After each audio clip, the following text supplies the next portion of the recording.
মোদি বাবু কি বলছেন, আমি ওনাকে মোদি বাবু বলে বলবো না, এখানে আমি গ্যারেন্টি বাবু বলে বলবো, আপনারা বুঝে নেবেন। যেমন গদ্দার বলি, নাম বলি না, তেমনি এখানেও আমি নাম বলবো না, আমি গ্যারেন্টি বাবু বলবো। এটা হাস্যকর, হাস্যকর, এই দেশের জনগণের জন্য হাস্যকর। সমস্ত জনগণকে শেষ করে সবকিছু বিক্রি করে দিয়ে, রোজ রোজ জিনিসের দাম বাড়িয়ে, কয়লা লোহা থেকে শুরু করে রেল থেকে জেল সব সেল, এই অবস্থা করে দিয়ে বড় বড় ভাষণ।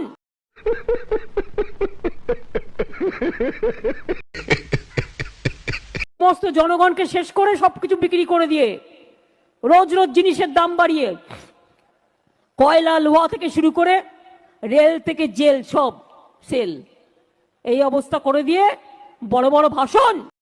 Oh my God! Wow!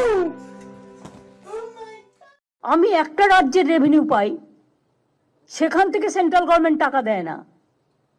কোত্থেকে চালাবো জানি না, 3 বছর ধরে ফেস করছি। তার মধ্যে আরো 5টা রাজ্যের সবকিছু আমাকে টানতে হচ্ছে।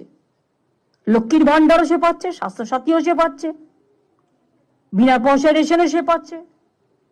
তো কোথা থেকে পাবো আমি এত টাকা? আমার কাছে তো সেই ট্রেজারই নেই যে আমি 5টা রাজ্যকে টানতে পারবো। থাকলে করে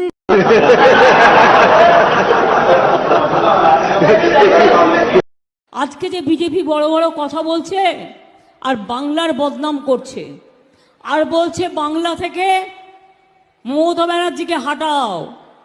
আমি বলি, মমতা ব্যানার্জি যতদিন বেঁচে থাকবে বাংলায় থাকবে, তোদের কারো ক্ষমতা নেই মমতা ব্যানার্জির একটা চুলো স্পর্শ। ये बड़ी अच्छी बात कही आप।